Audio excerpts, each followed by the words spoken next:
Hello, I'm Maia. I study at ESC Sussex College Lewes.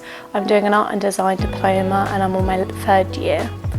I do the poster for the marketing strategy design. I chose to do this course because I really enjoy art and I've always had a love for it since I was younger. I did a lot of fine art during my time here.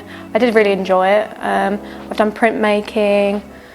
Yeah, I'm more into my painting and more modern techniques, I'd say. So drawing on a bit of paper. I do digital art as well, but I'm more pencil and paper person. I've learnt a lot here for the past. I've been here since 2019, September.